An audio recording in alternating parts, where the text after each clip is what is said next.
주도적으로 집회를 인도를 할 수밖에 없게 생겼어요.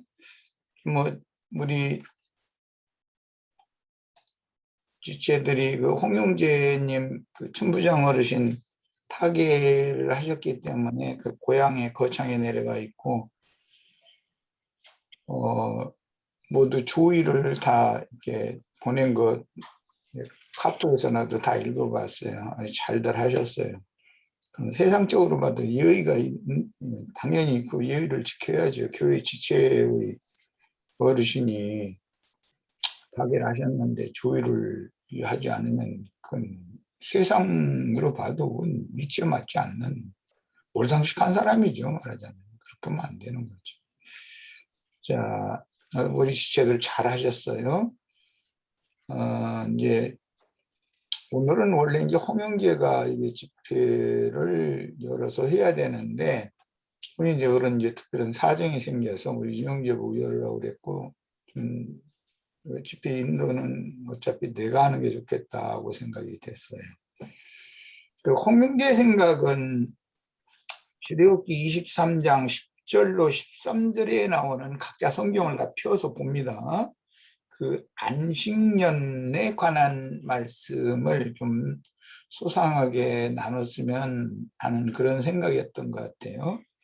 그 안에 내가 이제 거기에 대해서 좀 이게 지난 뭐 몇 년 전이죠. 꽤 오래된 그 자료에 있던 것을 다시 복원시켜서 이게 이제 리바이벌해서 올려놓은 거였어요. 사실은 이게 한 10년도 훨씬 전 일인 것 같아요. 출애굽기 말씀을 잠깐 나눌 때 그때 해놨던 자료 그 우리 인터넷 사이트에 올렸던 걸 내가 지금 복원시켜서 해놨는데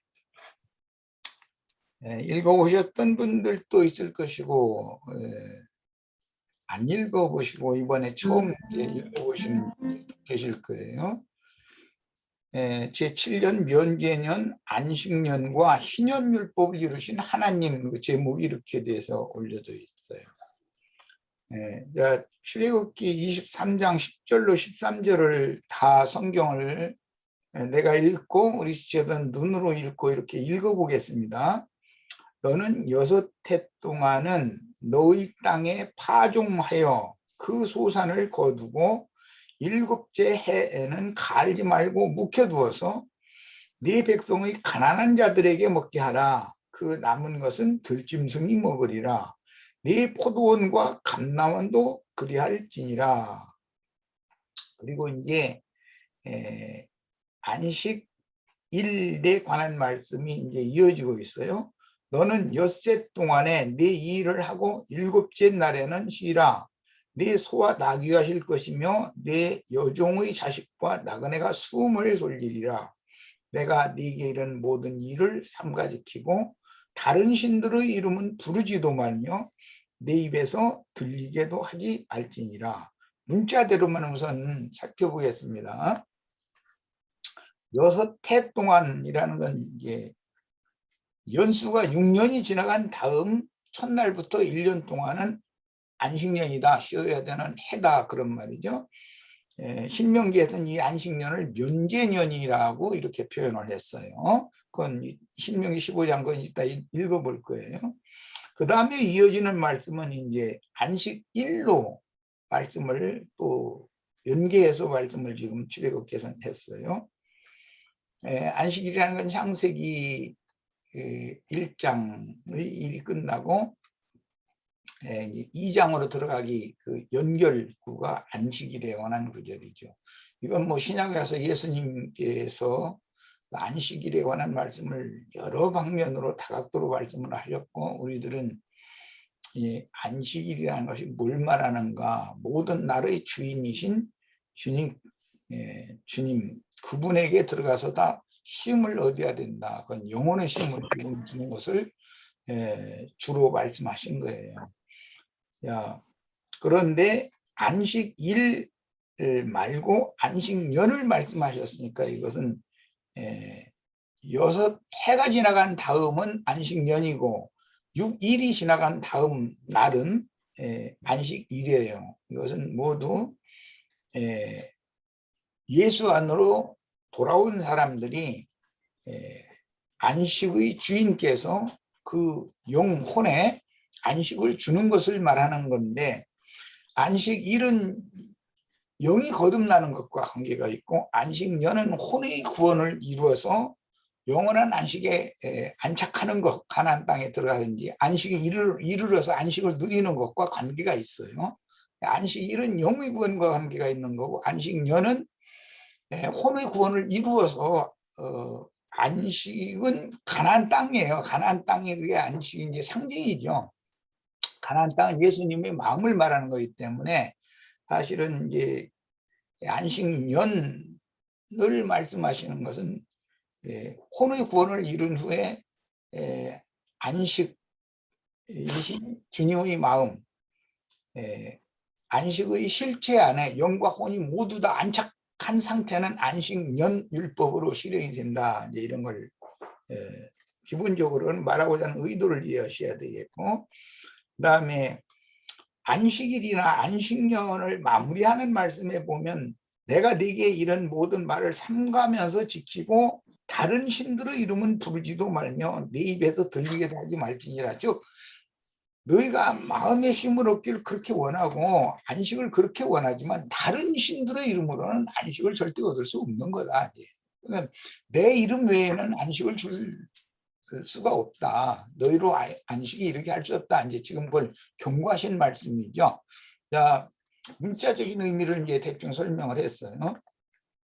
그 다음에 이제 자료는 다 다음 카페에 한 2주 전인가 내가 이거 아주 한 10몇 년 전, 자세히 기억은 안 나는데 아주 오래 전에 이미 카페에 있던 것을 찾아가지고 내가 다시 복원해 놓은 거예요. 그런데 이걸 읽어보신 분들도 있을 것이고 안 읽어보신 분들도 있을 거예요. 오늘은 이제 내가 주로 이걸 읽어드릴 거예요. 이 안식년에 관한 말씀은 이제 레위기 25장의 출애굽기 말씀에 이어서 그걸 설명이 또 나와요. 레위기 25장을 본인의 성경으로 다 찾아보겠습니다. 오늘은 1시간 나눌 거예요. 우리 지체들이 뭐 하시고 싶은 말씀들이 있으면 이어서 하시면 되죠. 자, 25장 1절에서 7절 본인의 성경으로 다 눈으로 읽으시고 내가 이제 소리내도 읽겠습니다. 여호와께서 시내산에서 모세에게 말씀하여 이르시되 이스라엘 자손에게 말하여 이르라. 너희는 내가 너희에게 주는 땅에 들어간 후에, 너희에게 주는 땅이라는 것은 가나안 땅을 여기서 염두에 두는 말이에요. 그런데 이것은 여러 번을 내가 말씀드렸지만 새 하늘 할 때는 예수님의 영을 말하는 것이고, 새 땅, 가나안 땅으로 상징된 예수님의 마음을 말하는 거예요. 성경의 그 의도를 기본적으로 이해를 하셔야 돼요.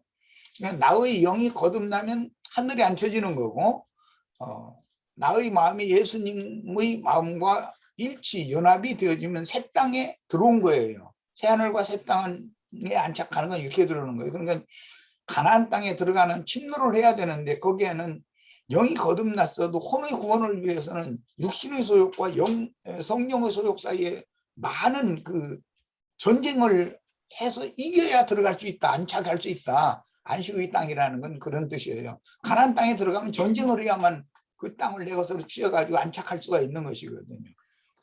이거는 출애굽기 집회 때, 레위기 집회 때 내가 이미 충분히 말씀을 다 했는데 오늘 처음 듣는 분들이 있을 거라고 생각해서 오늘은 내가 이게 좀 가르치는 말을 좀 해야 되겠다 싶어서 말씀을 나누는 거예요.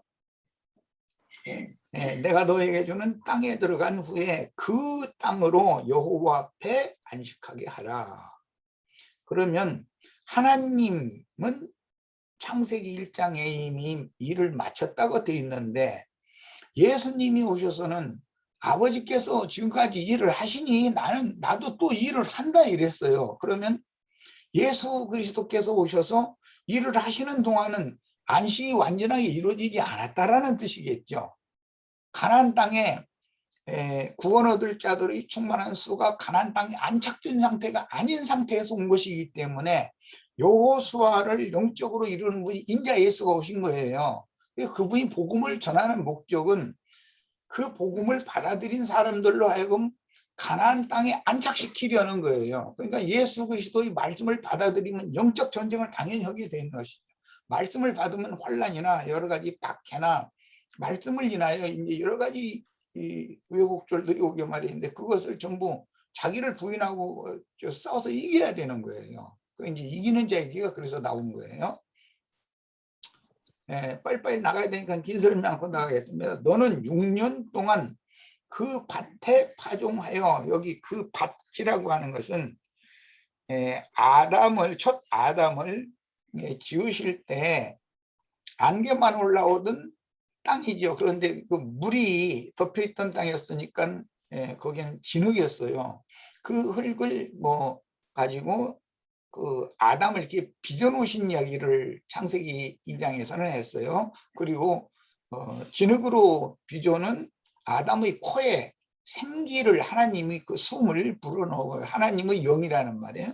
불어넣어 가지고 살아있는 혼이 되게 하셨다. 산 혼이 되게 하셨다. 그런데 이제 선악을 알게 하는 나무실과를 따먹음으로 인해서 죽은 혼이 되었죠. 그럼 뭐가 죽었단 말이냐? 영이 죽었다는 말이에요.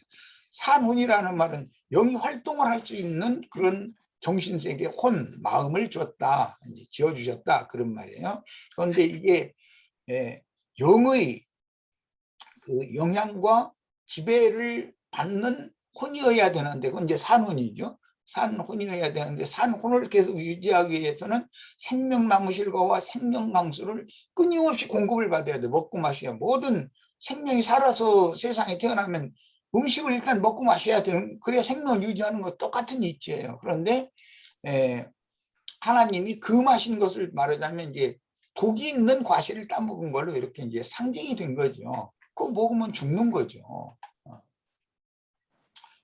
그런 이제 기본 원리에서 지금 말씀이 이어지는 거예요. 그러니까 밭이라는 걸 설명하느라고 그래요. 이 밭이라는 것은 하나님이 사람 속에 지어주신 마음을 상징하는 거예요. 마음 속에는 영이 있어요. 그런데 영이 죽은 상태의 밭이다 이거예요. 효능이 없다 이거예요. 왜 그러느냐, 이제 그 창세기를 잘 생각해 보셔야 돼요. 아담의 범죄를 통해서는 밭이 효력을 낼 수는 있지만 그 농사하는 사명을 받은 아담이 이마에 땀 흘리면서 수고를 해야만 먹을 것이 나오는 밭이었었어요. 그런데 카인의 범죄가 이제 죄의 죄를 더해지니까 이것은 죄가 더함으로 인해서 이제 율법이 들어왔다, 이제 이렇게 신약에는 설명이 됐는데, 울타리를 쳐놔도 울타리 밖으로 자꾸 나가는 이제 인간들이 이제 근성이 그렇다는 거죠. 그러니까 이제 가인의 범죄가 된 거예요. 그 결과는 이제 살인한 걸로 돼 있어요. 자기 동생은 죽은 걸로 돼 있죠. 그럼 그것을 징계하실 때는 땅이 저주를 완전히 받아가지고 아무리 밭을 가려고 노력을 해도 효능을 내지 않는다는 거예요. 즉 죽은 양심으로 의해서 그 마음이 완전히 세상의 영과 세상의 정신으로 굳어져 있는 상태. 그런 사람, 이제 그런 사람은 사랑한다고 뭐 뽀뽀고 출근했다가 들어와가지고 종이 한 장 내놓으면 저희 도장 찍으라고 한다고 하잖아요. 그 서양 사람들이 그런다더만 뭐. 그 서양에 가서 사시는 분도 저기 우리 수잔자매님, 뭐 수잔자매님은 서양 사람 안 살으니까 다행이고, 그 저기 저 야외 축소 오고 사시는 그 분들은 조심하셔야 돼요. 그러니까 아침에 뽀뽀하고 내 보냈는데 저녁 때 들어와서 종이 들고 들어오는지를 잘 살펴봐야 되는 거죠. 그건 왜 그러느냐, 이제 인간이라는 것은 그 마음에 안정감이 없는 거다라는 말이에요. 뭔가 미혹이 있으면 휘둘리게 돼 있다라는 것이죠. 그런데 남자가 특히 바깥의 일을 남자가 하니까 이제 그런 일이 현상적으로 나타나는 거죠. 밖에 돌아다니니까. 근데 뭐 요새는 남녀 구분 없이 밖에 다 돌아다니니까 여자가 갑자기 아내가 와서 저녁에 또 종이 한 장 내놓고 한번 찍어달라고 또 그럴 수도 있겠지 뭐. 요즘은 이제 상황이 바꿔졌으니까. 이제 이건 이제 이해하시라고 이제 이런 예를 들어드리는 거예요. 아니 저주를 받았다라는 것은 So tired with 땅이 저주를 받았다라는 것은 안정감이 없다라는 거예요. 첫째로 안식, 쉼이 없다 이거예요. 그 영혼에. 부부이면은 남편은 아내가 쉼터고 아내는 남편이 쉼터잖아요. 그래서 둘이 연합해서 쉼을 얻어야 되는 거예요. 이 말은 예수 그리스도 안으로 영과 마음이 다 돌아가 연합되면 안식이 온다 그 말이에요. 그런데 저주받은 사람은 안식이 없는 거예요. 자꾸 흔들리는 거죠. 보고 듣고 만지고 하는 것이 많다 보면 그 외적인 것 때문에 흔들린다 이 말이에요. 안식이 없다 그 말이에요. 그거 설명하느라고 그런 거예요. 그 이제 저주받은 거죠. 그런 사람한테 율법 말씀으로 성경 구절 갖다 대가면서 몇 장 몇 절에 이혼하지 말라고 돼 있는데 이혼하면 안 된다 이렇게 한다 해서 이혼이 안 되느냐 그건 다 효력이 없어. 아무 효력이 없는 거예요. 이미 전신에 병이 들어있는 사람한테 성경 말씀 들이대가면서 헌당해서 구원받는 게 아니에요. 그게 있을 수 없는 거예요. 이런 걸 모르고 지금 세상 교회가 막 강도상에서 그냥 강요하는 어떤 설교들을 많이 하고 그러는데 그건 그 예배당 설교 들어서 구원받는 사람은 없어요. 주님은 은혜가 임해야 돼요. 그래야 돌아서니까 은혜가 없으면 절대 그런 상황을 이겨낼 수가 없는 것이거든요. 사람이 강요가 되는 게 아니라는 거죠. 자, 너는 6년 동안 그 밭에 파종하며라는 건 마음밭에 하나님의 말씀을 가지고 농사를 해라 이 말이에요. 이제 아담 보고는 그 땅을 경작하고 동산을 다스리라 그래요. 다스린다라는 말 자체가 이제 한 면에서는 공급하는 것이고 한 면에서는 치리하는 거예요. 그건 이제 양면이 항상 있어요. 파종하면 6년 동안 그 포도원을 갖고 그 소출을 줄 것이나 그런 걸 보니까 그 포도원이라고 하는 것은 이제 신약 경륜과 관계가 있는데 밭에 파종하는 것은 구약 경륜을 지금 말씀하신 것이고 그 포도원을 가꾼다라고 하는 것은 신약 경륜을 염두에 두는 말이에요. 그러니까 구약 백성이든 신약 백성이든 모두 하나님의 말씀으로 경작하게 하기 위해서 아담을 흙으로 빚으신 다음에 그 코에 생기를 불어넣어서 산 혼이 되게 하신 목적을 이제 알 수 있는 거예요. 사람의 영혼이라는 것은 하나님의 말씀으로 농사하기 위한 것이다 그런 말이에요. 그런데 곡물 농사만 하는 년이 있는 게 아니라 곡식 농사도 하는 거죠. 과실 농사도 하는 거죠. 그러니까 곡식과 포도원 이야기를 이렇게 이제 나눠서 했어요. 그것은 이제 상징적인 표현이죠. 그를 6해 동안은 그렇게 해서 가꾸어서 소출을 거둘 것이나 곡식은 마시는 것이 아니라 먹는 거죠. 포도 농사를 하는 것은 마시는 거예요. 참포도 나무 열매, 참포도주. 내가 내 살을 먹고 내 피를 마셔라. 내 살은 참된 양식이요 내 피는 참된 음료로다. 그 포도주라는 그 말은 예수 그리스도의 성령을 의미하는 거예요. 신약에서는 성령을 강조한다는 걸 알 수가 있어요.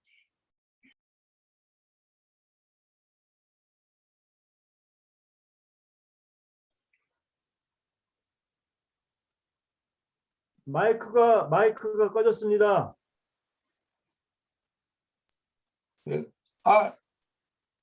지금 금방 꺼진 거였죠? 제가 여기 저기 누구 여기 마이크가 안 꺼져가지고 하다가 건드렸어요. 네, 됐어요. 줌 유저라는 누군가 잘 모르겠네. 예, 어쨌든 이게 내가 지금까지 한 얘기 잘 연결성을 가지고 이어서 들으셔야 됩니다. 7째 해는 그 땅이 안식하게 할지니 여호와께 대한 안식이라. 안식이라는 것은 사람과 하나님과의 관계성이다. 여호와께 대한 안식이니까 너는 그 밭에 파종하거나 포도원을 가꾸지 말며 네가 거둔 후에 자라난 것을 거두지 말고 가꾸지 아니한 포도나무가 맺은 열매를 거두지 말라. 이는 땅의 안식년임이니라 이랬어요. 이 굉장히 이제 중요한 말인데 하나님의 생각에는 천지를 창조하신 하늘이든 땅이든 다 예수 그리스도 조물주의 거예요. 원주인은 조물주 것이잖아요. 하늘이든 땅이든. 그런데 땅의 농사를 하도록 아담을 위임을 해서 아담에게 땅을 빌려준 거예요. 아담의 땅이 아니에요, 그게. 하나님의 땅인데 조물주 것이잖아요. 그 땅을 경작하도록 아담에게 맡겼어요. 그러면 아담은 경작을 하고 나서 당연히 소출을 얻으면 세를 내야 돼요. 하나님의 것으로 드려야 돼요. 그게 이제 그 레위기 맨 끝에 나오는 11조, 이것은 온전히 바치는 예물이다 해가지고 그건 의무적으로 바치도록 돼 있어요. 나머지는 지가 먹고 살아야 되니까 이렇게 돼 있어요. 자, 그래서 땅이 안식하도록 하신 것은 세를 내서 농사를 해서 소출을 얻어가지고 여호와께 바칠 것만을 바치고 나머지는 다 자기 차지를 하는데, 농토를 많이 거느리면, 전도를 많이 해서 말하자면 사람들을 많이 얻어서 그런 사역자가 끊임없이 자기의 종들에게 많은 신자들이라고 할 수 있어요. 그런 그 신자들에게 계속 고역을 시켜, 노동을 시켜. 자기는 농토를 빌려온 거, 오늘날 세상적으로 표현하자면 어떤 큰 회사에서 프로젝트를 이제 원래 받아온 원청 회사라는 것이 있어요. 그건 이제 그 어떤 사업을 맡긴 회사와 원청 회사가 얼마라고 하는 금액을 결정을 해가지고 사업을 따오는 거예요. 따오면 그 원청 회사는 각 분야 부분적인 일을 잘 할 수 있는 회사를 모집을 해요. 그러니까 이제 거기서 전부 다 이득을 취하는 거예요. 각 회사마다. 원래 맡은 덩어리는 큰 일이니까 그것에는 많은 일들을 해야 되는 각 회사들이 다 필요할 거 아니에요. 그러면 각 회사에다 맡겼는데 거기다가 그것은 하청업체다 그래요. 하청업체 직원들은 죽어나는 거예요.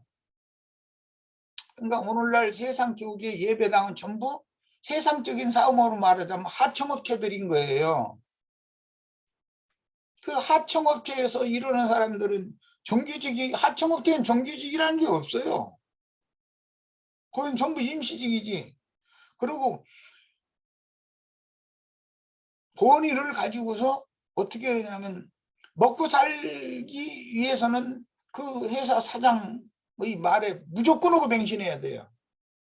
각 분야의 사장, 오늘날 말하면 각 교파에는 이제 각 교파 교단의 어떤 목사들이 그 말에 무조건 맹신해야 돼. 만약에 거기 거슬렸다 그러면 쫓아내버려요. 잘라버려요. 그런 걸 잘 생각해 보시면 오늘 말씀의 의미가 뭔지를 알 수 있을 거예요. 자, 그러면 하청업체 직원들은 그 직원의 부인과 가족은 안식이 있겠어요, 없겠어요? 오늘 출근을 했는데 갑작스럽게 뭐 이러다 죽었다는 소리나 들려오지 않을까? 어디 다쳤다는 소리는 들려오지 않을까? 또 이달 월급은 제대로 가지고 올까? 뭐 가지고 와도 그거 조금 겨우겨우 빠듯빠듯한데 이제 자기가 뭐 딴 거라도 해서 이제 부인까지 해가지고 겨우 살아나가는, 그러니까 안식이 없는 거예요. 세상을 이치를 봐도 그렇잖아요. 하청업체 직원들은 날품팔이인데 이제 말하자면 그런 사람들은 안정을 찾을 수가 없어요. 생활에 안정이 올 수가 없죠. 정규직이 되려고 그렇게 애를 쓰는 거지. 그러니까 단체적으로 막 뛰들고 나와가지고 우리 다 정규직 시켜달라고 그럼 정규직을 다 시켜주면 회사가 남는 게 아무것도 없잖아요. 그러면 정규직 안 시켜주려고 그러는 거예요. 그러면 이제 나라에서 그 정규직 시켜주지 그러느냐 그러면은 아이 나 우리 이 사업 않겠다고 나라에 이러고 해야 이득 안 나게 생기면 자기는 손해 나게 생기면 뭘라고 사업을 하겠어요. 않겠다고 반납해버려. 그렇게 되면 나라 경영이 안 돌아가잖아요. 이제 이 나라 국가 경영에 관한 원래의 원청 자체가 안 돌아가 버리잖아요. 그 밑에 있는 회사가 빵꾸내 버리면. 그러니까 어떻게 해요? 나라에서는 그러면은 그 사람들 월급을 네가 예를 들어서 10,000원에 계약을 했으면 500원을 더 줘라. 나라에서 500원을 대주구만. 이제 보건복지부라는 데서 그 보건복지부가 아니라 노동부겠지? 노동부에서 돈을 대주는 거예요. 그 사람들 뭔가 정규직이 아닌 비정규직 사람들 월급을 얼마는 나라에서 주는 거예요. 못 자르게 하려고. 그 사업을 계속 하게 하려고. 너 지금 하던 데까지 해. 그러 이제 이러면 사장이라는 사람은 앉아서 네 그렇게 하겠습니다 해놓고 몇 달 지나간 다음부터는 술줄을 부리기 시작해. 나라 돈은 어떻게든지 해서 받아내고 거기서 또 불다 먹으려고 해. 정말 인간이란 게 이게 가나안 땅 전쟁 이기는 얘기를 이제 설명하다 보니까 쉽게 이해시키느라고 이제 세상 얘기를 한 건데, 세상의 구조라는 건 이렇다 이거예요. 죄의 애비는 마귀고 죄의 애미는 욕심이라는 거예요. 마귀와 욕심은 내간이에요. 그리스도와 그리스도인은 내간이잖아요. 하나님의 말씀을 변개시킨 그 거짓말, 하나님의 말씀인 것 같은데 뭔가 누룩이 살짝살짝 섞여 있는 그런 말이 있거든요. 그게 마귀예요. 마귀의 말을 통해서 사람 속에다가 욕심을 넣어주는 것이 죄의 근원이 들어오는 거거든요. 욕심이 잉태하면 뭐를 낳아요? 죄를 낳고 범죄들이에요. 이제 복수예요. 그 범죄들이 장성하면 사망을 낳는 거예요. 그러니까 하나님의 말씀에다가 누룩을 섞은 다른 교훈이라는 것이 그것도 하나의 씨거든요.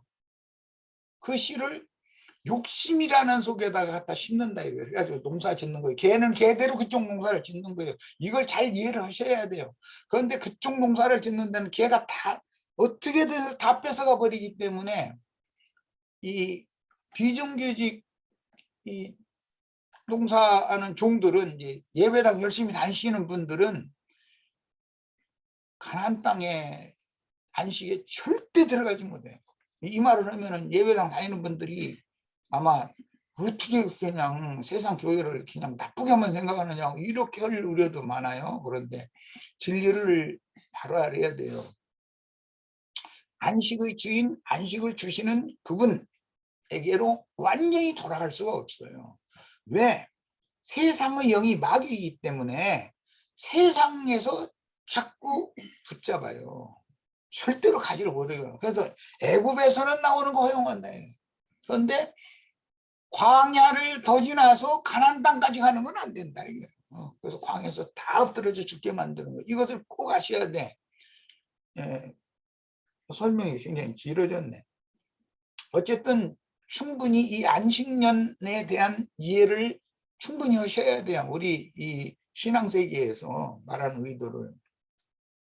자, 그런데 그런 지가 밭 주인인 천다 이거예요. 하청업체 사장이. 하청업체 사장은 각 지교회 교회당의 그 목사라는 사람들이 자신 목회자라고 하는 사람들은 사실은 그게 하청업체 사장들이거든요. 그 사람들은 사업적으로 목회를 하는 것이지 자기가 이득을 취하지 않을 것 같으면 세상의 이득이 없을 것 같으면 그 짓 하지를 않아요. 다른 일을 하지 이 사람들은. 이걸 잘 생각하셔야 돼요.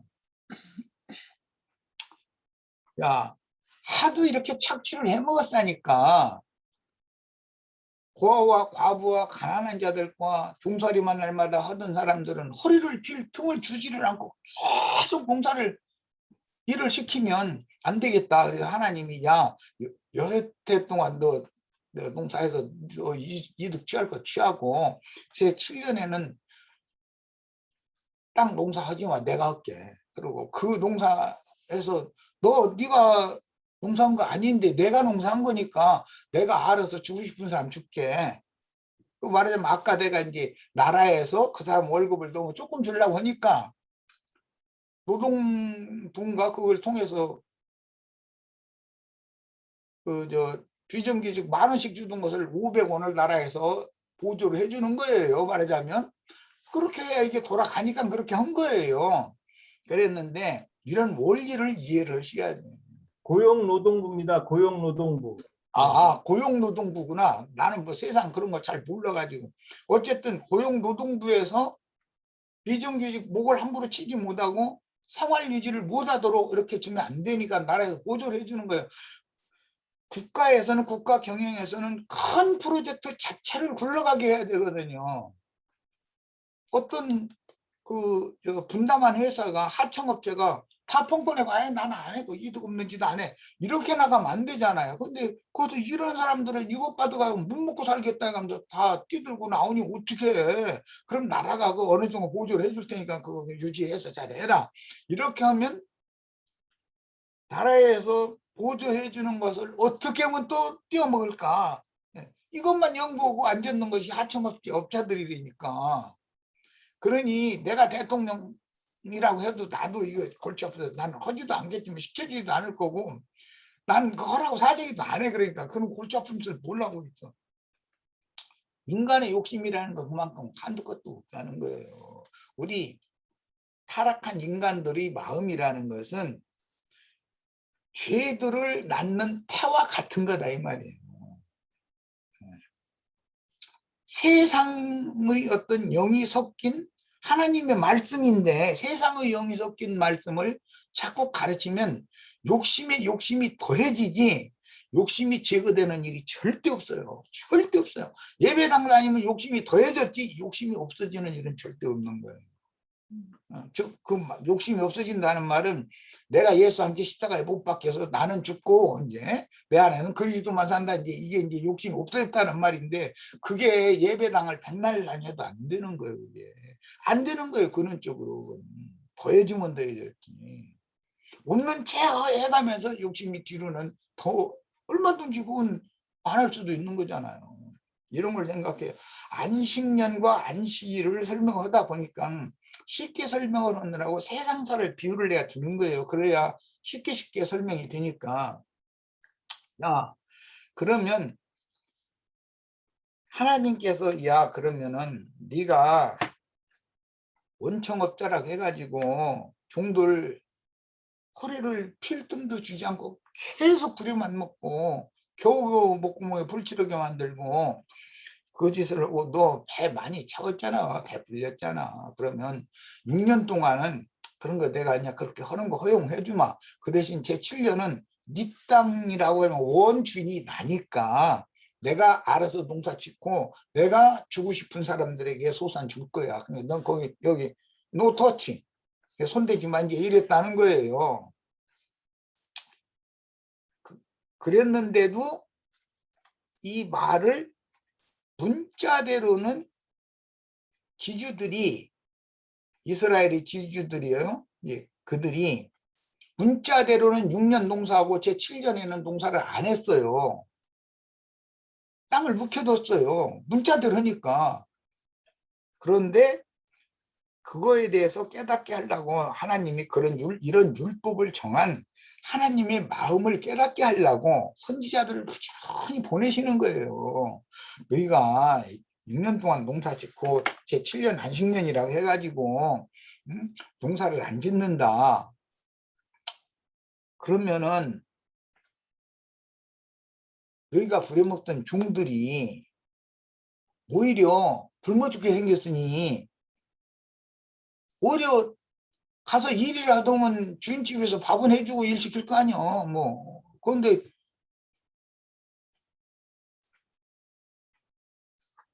그 종들이 다 이제 안식년 제도를 만들어 놓으니까 그걸 오용을 하는 이 욕심이 끝이 없는 사람들이라 오용을 해가지고 그 집안에 맡긴 종들 허리도 좀 삐고 숨도 좀 이렇게 쉬고 거기에 좀 쉴 틈을 줘라는 뜻으로 그려놨더니 먹을 걸 공급을 안 해버려. 7년째 되면은 문호동보 임금 막 이제 이렇게 나가는 거지 뭐. 세상적으로 말하자면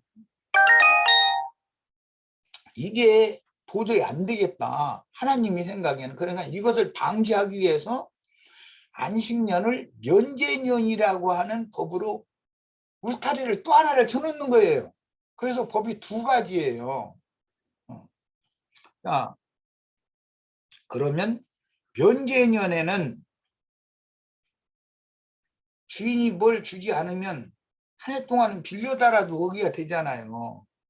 그런데 내년에 면제년이 오게 생겼어. 그러면은 면제년이 모를 때는 돈을 빌려줘요. 이자 얼마 따박따박 내야 돼 해가지고 이자 받는 재미로 빌려줘요.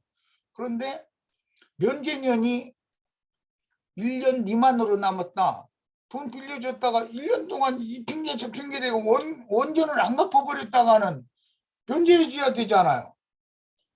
그러면 지주가 생각할 땐 이자 누려는 사람이 채주가 생각할 때는 아니 그러면 나 잘못해서 손해볼까 하면서니까 안 빌려준다. 이제 그러니까 하나님은 법을 만들어 놓으면은 욕심을 가진 놈들은 오히려 하나님의 법을 오용을 한다 이거예요. 세상 나라에서도 제일 악질들이 누구냐면은 법 쪽에 있는 연놈들이에요. 이런 얘기하면 뭐 판사, 검사, 변호사 이 사람들 막 나한테 돈 들고 달려들 거예요. 법을 간략히 이용해 먹어요. 판검사 헤쳐먹은 놈들 정신 차려야 돼. 내가 오늘 이런 얘기할 때 정말로 정신 차려야 돼. 남 잡아다가 정지하고 조석금에서 몇 년 징역 보내고 니놈들부터 전부 다 징역 가야 돼. 사실은 깨끗한 놈 있으면 손 들어봐. 정말로 이런 것이 알아야 된다. 성경줄이나 읽었다는 사람들이 하나님의 말씀을 오남용을 제일 많이 해쳐먹는 알으니까. 그걸 전혀 모르면 어떻게 오남용을 해먹냔 말이에요. 하나님의 말씀이 법전이잖아요. 법. 목회하는 사람들이 날마다 밥 먹고 읽는 게 성경밖에 있어요. 그 사람들 하는 게 그건데. 그런데 요즘 목회자들은 게을러 터져가지고 성경도 안 읽어. 인터넷에 쓱 들어가서 누구 설교 많이 멋있게 했나 그거 딱 그거 연습하고 앉았고 누가 뭐 글 올려놓은 거 없나 그거 그냥 해가지고서 그거 가지고 지가 뭐 말씀 깨달은 거 저기 우려먹고 앉았고 놀고서 인기는 더 올라가. 왜 저기 그냥 중시되고 왔잖아요. 인터넷만 들어가면 자기가 원하는 거 다 이렇게 얻을 수 있는 이런 시대가 왔거든. 조심하셔야 돼. 그래서 정말로 그 사람이 피땀 나는 노력을 해서 주님 앞에 기도해서 얻은 건가는 그 사람이 가르치는 그 사람이 삶의 태도를 딱 보면 딱 표가 나는 거예요. 이중잣대를 가지고 있고 위선적이고 외식적이고 말은 너무 그럴싸하게 잘하는데 나처럼 이런 식으로 말을 어눌하게 가르치면 예배당 손님 하나도 안 와요. 귀를 긁어주고 막 부추기고 으쌰으쌰 하게 하고 이러면 막 수천씩 수만씩 모이는 거거든요. 그런데 나한테는 그런 은사를 안 주셔가지고 우리 자매가 나보고 그냥 당신 말머리 막걸리 막 먹고 저기 싸구려 물건 파는 사람 목소리 난다고. 나도 알아 그런 일. 근데 뭐 그거 어떻게 해. 내 맘대로 안 되는 걸. 얘기가 길어졌네. 그래서 면제년이라는 것을 별도로 또 만들게 된 원인까지 얘기를 했어요. 이중으로 울타리를 쳐놓는 거예요. 하도 이 세낸 지주들이 사실은 지주가 아니고 지주는 주님 자신인데 저희는 매년 소출 중에 10분의 1을 반드시 의무적으로 내야 되는 세로 빌린 사람들이에요. 원청업자가 아니에요. 원청업자는 예수님이지. 전부 하청업자들이 이 난리요 지금. 행패가 더 센 거죠. 그들의 애비는 내가 원청 받았다고 한 게 거짓말 원청업자 막이죠. 예수님이 아니고. 이런 걸 이제 생각을 해 보셔야 돼요. 예수님의 생각에는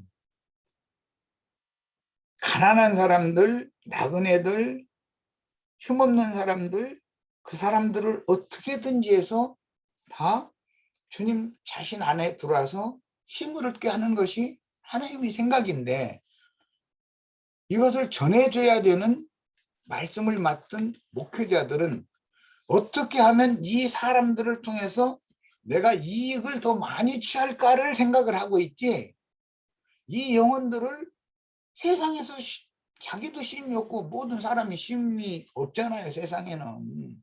그런데 이 많은 사람들을 어떻게든 해서 진리를 깨닫게 해서 안식의 주인, 안식을 주시는 주님께로 돌아가서 다 안식에 안착하게 해줄까를 목회의 기본 이념, 기본 그 어떤 회사를 차려도 그 회사 운영 방침이라는 것이 있단 말이에요. 그게 안 돼 있는 거예요. 하나님은 이걸 너무 잘 알고 계셔요. 자, 뭐 얘기가 이제 길어져 가지고 좀 그런데 36분밖에 안 지났죠. 잠깐 하고 잠깐 쉬었다가 해야 되겠다. 아무래도 너무 길어져 가지고. 네, 이번에는 이제 신명기로 가겠습니다. 신명기 15장입니다. 다 성경을 펴십니다. 이 안식년이나 안식일이라고 하는 기본 개념, 하나님의 생각과 목회자들의 사명과 누구의 어떤 말씀을 가르침 받는 종들이라고 그러는데, 이제 품꾼들이죠. 가난한 자들, 힘들고 어려운 그 양무리들의 관계를 세상사를 비유로 들어서 지금까지 설명을 했어요. 그럼 이제 기초는 다 닦아놓은 거예요. 자, 이제 신명기 15장으로 갑니다. 자, 내가 읽겠습니다. 매 7년 끝에는 면제하라. 면제의 규례는 이러하니라.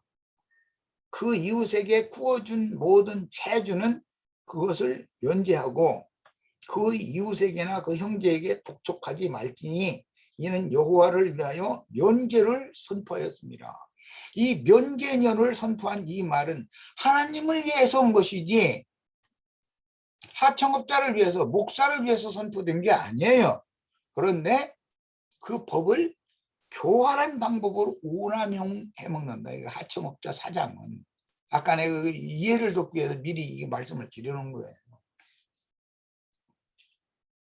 그리고 6년째가 시작이 됐을 때 나 죽게 생겼다고, 나 너무 힘드니까 뭐 쌀 몇 씀 아니면 뭐 보리 몇 씀 뭐 또 돈을 얼마를 좀 빌려달라고, 그리고 농사가 새로 시작이 되면 그때 품삯돼서 한꺼번에 제하면 우리는 죽으니까 조금씩 이렇게 제하고 월급 조금 덜 받아가는 방법이, 당장 살아나야 되니까 그렇게 좀 해달라고. 그렇게 하면 안 빌려줘요. 안 빌려줘요. 왜? 곧 면제년이 오니까 빌려준 거 원전까지 다 뛰게 생겼잖아요. 사실은 더 많이 빌려줘야죠. 예수님이 오셔서 내가 너에게 거저 주었으니 너희는 나도 거저 주어라 하신 말씀의 그 근거를 잘 이해를 하셔야 돼요. 왜 그랬을까? 다 유대교 지도자들이 헌금 받고 돈 받고서 목회를 했기 때문에 그런 거예요. 더러운 이익의 재료로 삼았기 때문에 양무리를. 자,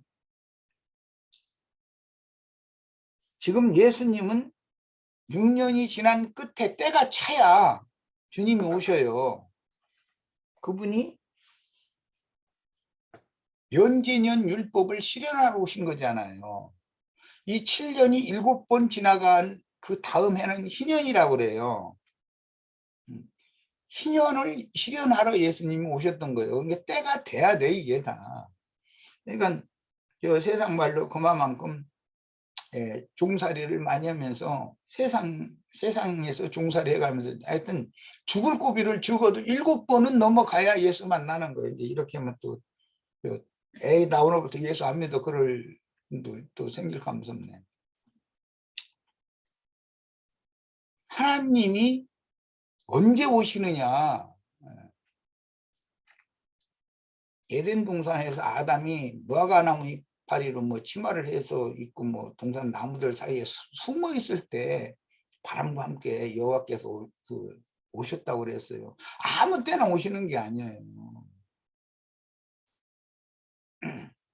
무화과나무 이파리 치마가 도로로 다 말려가지고 가린 거 다 소용 없게 됐을 때 그때 오셔야 되는 것이지, 뭐가나 이파리가 쌩쌩할 때 오시면은 절대 주님 영접 안 해요. 주님 말씀 절대 안 들어요. 네 손으로 그거 가려봐야 소용없잖아, 너. 나 다 보인다, 야. 그거 소용없는 짓이야. 왜 쓸데없는 짓에. 이렇게 될 때 오셔야 인정을 하는 거거든, 사람이라는 건. 그래서 세리와 창조 모든 죄인들이 주님을 영접한 것이 다 때가 찼기 때문에 영접을 하는 것이지, 지자들이 때가 찼기 때문에 영접한 거예요. 그 대표자가 그 나다나엘이잖아요. 머가로 밑에 있을 때, 그때부터 나도 다 보고 있었어. 근데 나다나엘은 창세기 그 말씀과 같이 유대교의 육만무성한 무화과나무 아래에 무화과나무 이파리 따가지고서 치마에 입고서 거기서 구원을 받아보려고, 거기서 좀 하나님 심판을 피하고 하나님의 눈을 좀 이렇게 가려보려고 거기 숨어 있었던 사람이에요. 딱 그걸 지적을 하니까 주님이 선지자시군요. 내가 이제 딱 영접하잖아요. 그게 영과 영이 딱 통하니까 영접이 되는 거거든, 그게. 자, 이제 더 읽어나가겠습니다. 이방인에게는 네가 독촉하려니와, 하나님이 뭐 유대인은 사랑해가지고 유대인에게는 독촉하지 말고 이방인한테는 독촉하래. 돈 빌려주고 나서는 빨리 갚어 빨리 갚어 막 이렇게. 그러니까 말씀을 안 받은 사람들 보고는 말씀을 받아들여라 라고 독촉을 하는 거예요. 내 형제에게 구워진 것은 내 손에서 면제시켜라 이랬어요. 받을 생각 말라는 거잖아요. 이제 그 히브리인들 사이에서는. 그러다 보니 실제 히브리 사회가 면제년 율법을 지키는데 면제년이 가까우면은 돈을 빌려 쓸 수가 없어. 사람이 죽어 넘어가도 돈 빌려주는 사람이 없는 거예요. 왜 못 받을 건데, 뻔한 건데 미쳤어 그 빌려주게? 이게 하나님의 말씀이 그렇게 오남용됐다 이거예요. 좀 그런 소리지만, 길거리에서 뭐 호박잎 몇 개, 내 이건 경험이에요. 뭐 쑥나물 뭐 조금 이렇게 해서 그 시장 그 길거리에서 이렇게 그거 조금 비닐바에다 놓고서 그거 파는 그 아주머니요. 말씀 깨달았다고 하는 사람들이 무리했어도 사람 치고 못 받았어. 그래가지고 내가 그냥 막 뒤집어 놨었어요. 도대체 뭐 하는 놈들이 나와요. 응?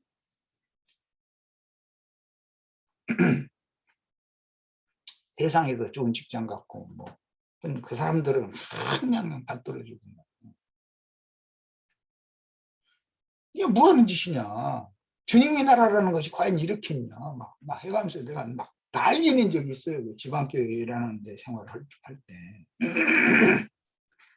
그 자매님이 나 붙잡고 막 펑펑 무셨어요. 자기는 그래도 주님 의지해서 주님 믿는 그 믿음이 없으면 자기는 살 소망이 없는 사람인데, 남편 이렇게 일찍 이상하게 뭐 일찍 죽고 자식들 때대로 먹고는 살아야 되고. 그런데 내가 이렇게 오늘날 어렵게 됐다 해가지고 세상이 그렇게 함부로 하는 건, 그래서 교회 안식을 얻으려고 쉼을 좀 찾아보려고 교회라는 데로 왔더니 예배당 여러 군데 다 거치신 분이었었어요. 몇 군데 거친 거기서 다 멸시받았다. 그래서 여기 말씀 전화한 사람 만나 여기 들어보니까 여기 가야 살겠구나 했더니 왔더니 똑같단 말이에요. 막 그랬어요. 교회가 뭔지를 모르는 사람들이죠. 그게. 교회라는 건 천국이에요. 천국에서 세상의 빈천한 자, 세상에 있는 자, 뭐 가진 자, 배운 자를 교회에서도 이게 알아주고, 세상에서 힘들고 어려운 사람들을 그렇게 멸시하고, 그건 교회가 아닌 거예요. 우리들 모임에서는 이런 것에 대해서 철두철미하게 깨달으셔야 돼요. 주님의 생각을 알아야 돼요. 연재해 줘야 된다 이거예요. 그 사람이 가난해도 배운 것이 없어도 그런 것을 오히려 덮어줘야 되고 내가 짐을 대신 짊어져 줘야죠. 그래야 되잖아. 그게 교회잖아요.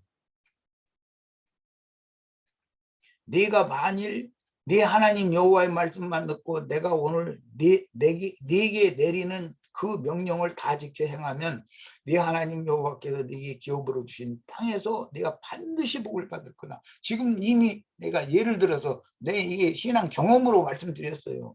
복 받으시고 싶으시면 오늘 모임에 잘 참석하셨고 깨달으셔야 돼요. 사람이 바꿔져야 돼요. 생각이 바꿔져야 되는 거거든요.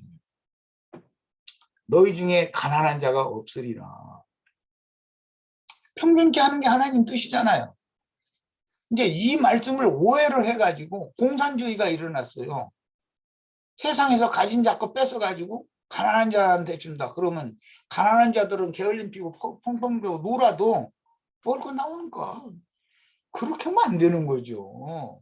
그건 잘못된 생각이죠. 노력을 더 해야지. 그렇게 만들어야 되잖아요. 내가 지금 현재 가난하면은 노력을 더 해야지요. 그렇게 만들어야 살아있게 만들어야지. 그건 좀 속세의 사상 얘기까지 해가지고 좀 그런데 그거는 완전히 잘못 가르치는 거예요. 그건 잘못된 거예요. 내 하나님 여호와께서 네게 허락하신 대로 네게 복을 주시니 네가 여러 나라에 구워줄지라도 너는 꾸지 아니하겠고. 그러니까 뭐 아프리카에다가 뭐 우리나라 국고들여서 뭐 유엔에다가 뭐 그 몇천만 불 뭐 이렇게 희사해가지고서 가난한 나라 도와주게 만들고. 지금 그것은 세상 나라의 하나의, 우리는 이제 뭐 지금 선진국에 오래 들어왔잖아요. 그럼 선진국은 선진국으로서의 책임을 해야 되겠죠. 그 말은 돈 내야 된다는 뜻이에요. 유엔에다가 선진국이 됐으면 당연히 돈을 내야 돼요. 그리고 가난한 나라를 도와야 되거든요. 그건 뻔한 거죠. 우리도 그렇게 빈국이 돼가지고 유엔을 통해서 밀가루, 옥수수 가루 다 얻어먹고 6.25 그때 그러고 살았잖아요. 그거 갚아야죠. 이제 우리도. 너 이제 갚을 때 됐다 그 말이거든 사실은. 그리고 자랑스럽게 생각해야 되고. 우리 불과 70 몇 년 전에 그렇게 힘들었는데 지금은 다른 나라를 도와줄 수 있을 만큼 능력이 부강한 나라가 됐다. 자부심도 가질 수 있죠. 얘가 여러 나라를 통치할지라도 너는 통치를 당하지 아니하리라. 이러니까 여러 나라에 구워준다라는 말은 이런 안식년에 관한, 안식일에 관한, 면제년에 관한 복음을 전할 수 있는 권위와 자격을 준다. 그게 복 준다라는 말이고, 이제 조금 전에 선진국 대회에 들어선 거 우리가 자부심을 가져라 그랬는데, 우리가 이런 말씀을 받았고 하나님 앞에서 이것이 인정이 돼가지고 꾸어주는 나라가 된다 이게. 다른 나라, 일본 놈들이 우리나라를 지배했잖아요. 미국이 군대 보내가지고 주둔시키면서 나라 정치까지도 군정시대라는 것이 있었잖아요. 그런데 요즘에 요즘에 무슨 청년 젊은 애가 당수가 됐는데 걔는 그 말 자체를 딱 부정해 버리지만 군정 시절이 있었다는 것을.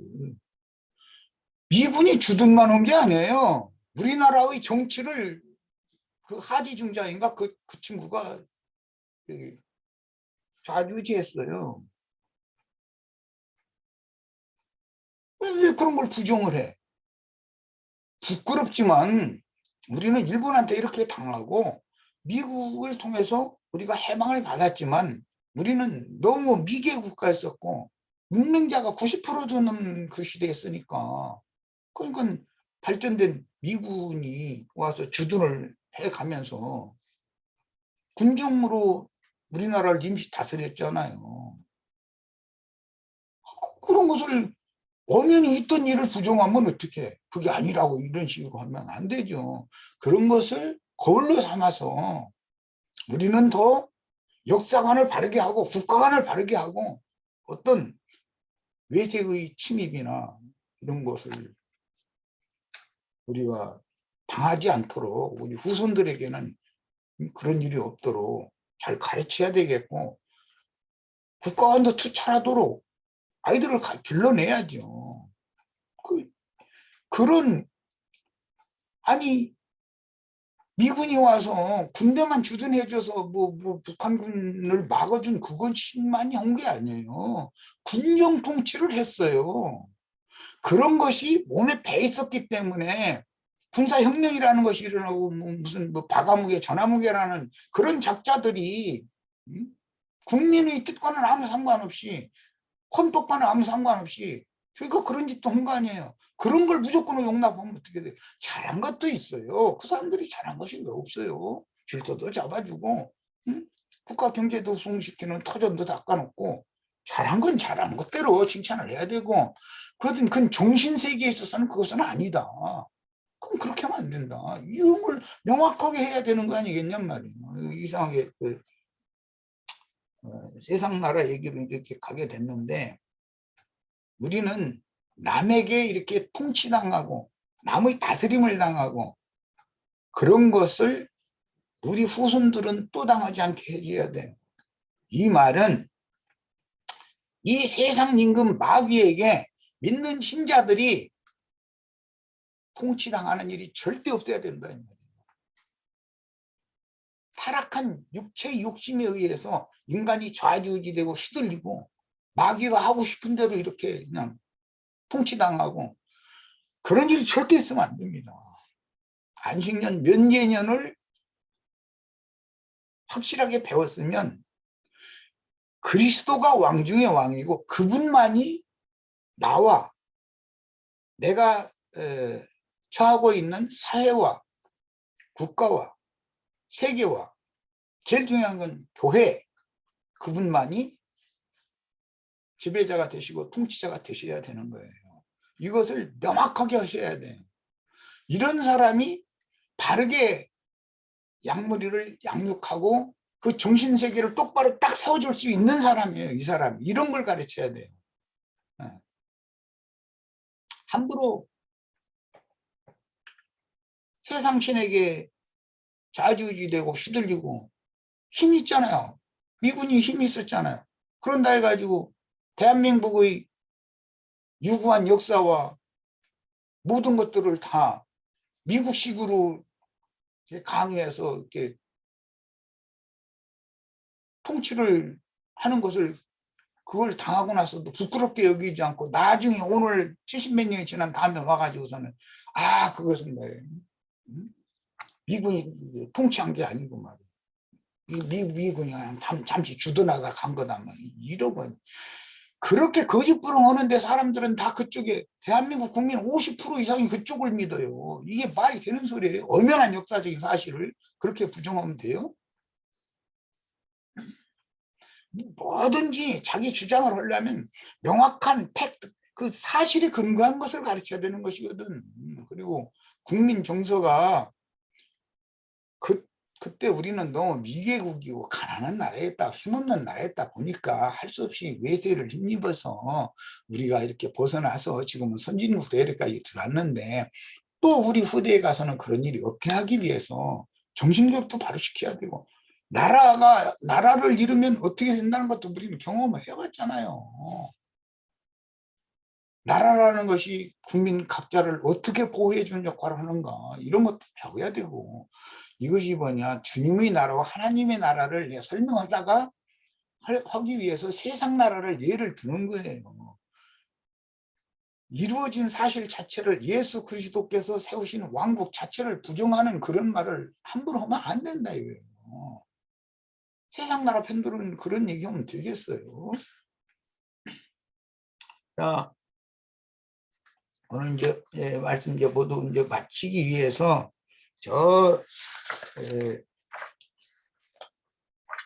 마지막에는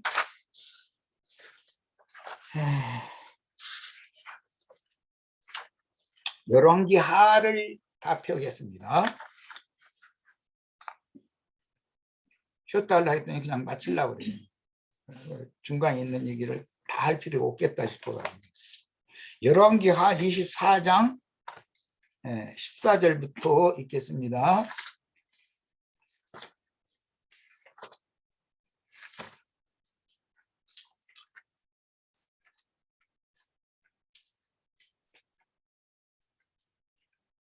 열왕기하 24장 14절부터 읽을 겁니다. 다 펴셨죠? 다 눈으로 읽어서 따라오십니다.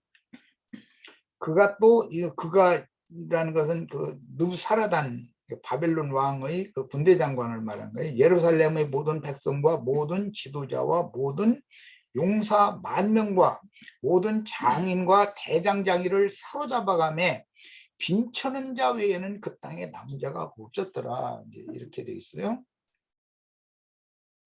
이것은 뭔 사건인지 잘 아실 거예요, 우리 시청자들은. 이스라엘의 역사에서 남유다가 멸망하는 장면이에요. 시드기야 때죠.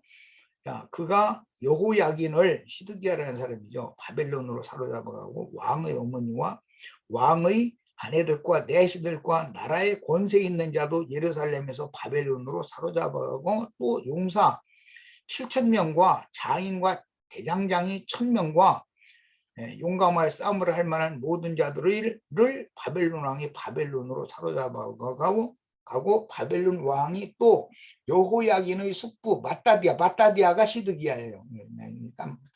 아까 잘못 얘기했네. 마따디아의 조카가 여호야긴이죠.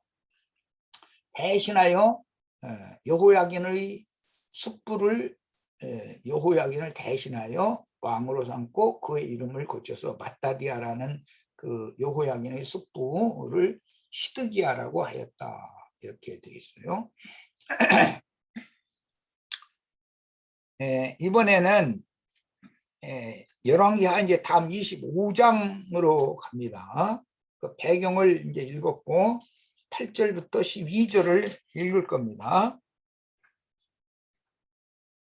자, 같이 눈으로 읽으시고 나는 읽겠습니다. 바빌론 왕 느부갓네살의 19년째 19째 해 5월 7일에 바벨론 왕의 신하 12대장 느부사라단이 예루살렘에 이르러 여호와의 성전과 왕궁을 불사르고 예루살렘의 모든 집을 귀인의 집까지 불살랐으며 12대장에게 속한 갈대아 온 군대가 예루살렘 주위의 성벽을 걸었으며 성중에 남아있는 백성과 바벨론 왕에게 항복한 자들과 무리 중 남은 자는 12대장 느부사라단이 모두 사로잡아가고 12대장이 땅의 빈천한 자들을 남겨두어 포도원을 다스리는 자와 농부가 되게 하였더라 그랬어요.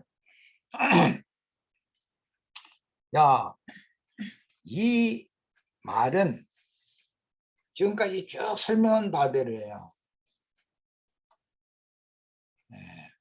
하청업자인 왕과 제사장과 선지자들이 하나님의 사랑하는 백성들인 여기 나오는 이제 빈천한 자들, 그들은 다 그 땅을 세낸 사람들, 그 지주 노릇을 하는 사람들한테 가서 종살이를 해야 되는 입장이잖아요, 이스라엘 백성들. 그런데 그 중에서 먹고 살만한 사람들은 싹 사로잡아가는 거예요.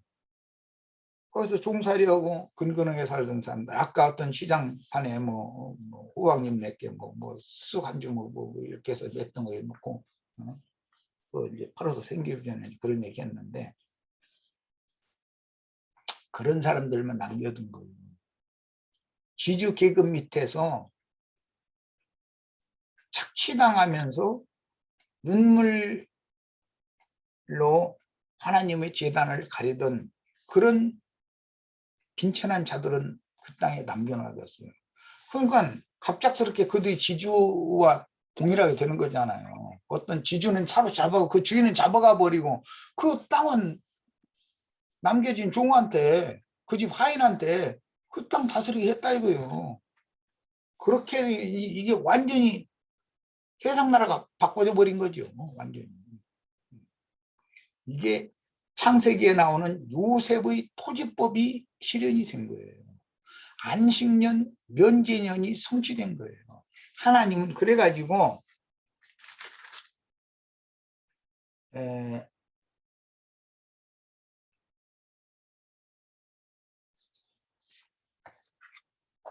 안식년이라고 하는 것을 역사상에 이렇게 하나님이 이루셨어요. 70년 동안을 사로잡아 가서 그 사람들이 지중노릇을 못하게 만들어 버렸어요. 네. 한 10년에는 농사를 하지 말고 가난한 거 힘들고 종들 전부 허리라도 펴고 좀 쉬게 해줘라. 그런데 계속 말을 안 들은 거예요. 문자대로는 땅을 7년마다 한 번씩 묵혔어요. 그런데 묵히는 해가 되면 종사려던 사람들은 더 힘들어. 하나님의 법이 오남용되면 그렇게 됐다 이거예요. 계속 그 땅을 차라리 중이 농사할 때는 밥은 주잖아요. 밥은 일시켜 먹으려면. 그런데 이제는 문호동은 무임금 잃어버리고 그러니 더 힘들어. 그러니까는 주인 뭐 돈 좀 빌려달라고 우리 다 주게 생겼다고. 그럼 이제 안 빌려줘. 면전이 고도는데 빌려주면 자기 돈 뛸까 무서니까. 이런 일이 있었기 때문에 하나님께서 보다 이건 도저히 아니다. 왕족들과 제사장족들과 선지자라는 자들이 횡포가 너무 극에 달했다 이거예요. 즉 말하자면 주님이 오실 때가 됐다 이 말이에요. 그래서 70년 동안 그 땅이 안식을 하게 했다는 거예요. 이게 성경 이야기예요. 지주의 것이 아닌 거예요. 이게 하청업자 것이 아니에요. 하나님의 것인 것이 확인이 딱 된 거예요. 그 땅에 빈천한 자들이 그 땅을 농사를 해가지고 부지런한 사람은 6년 동안 농사하면 다 살 수 있게 될 거 아니에요. 제 7년에는 문자들이 농사를 안 해요. 않고 그 사람들은 자기네들이 당해본 사람들이니까 빈천한 자들, 곤고하고 힘들고 어려운 사람들을 위해서 제 7년 그 땅이 말하자면 자연산이죠. 말하자면 그거는 주인 행세에 가면서 거둬가지 않았다 이거. 이런 이야기가 성경이 말하는 구속사다. 오늘 이제 우연찮게 특별 집회를 하게 돼서 내가 세상사에 대해서 이렇게 이해를 시키느라고 많은 이제 비유 얘기도 했고 그랬어요. 그런데 우리는 이 세상신 마귀가 형제 자매님들의 영혼을 맘대로 지배하고 휘두르고 그렇게 하는 것을 거부하시기를 바라요. 그건 있을 수 없는 일이에요. 주님께서 형제 자매님들의 심령의 은혜를 풋풋수처럼 이렇게 계속 부어주시기 위해서는 은혜 받을 만한 사람에게나 즉 그 영이 겸손하고 마음이 낮아진 사람에게나 은혜를 부어주시는 거예요.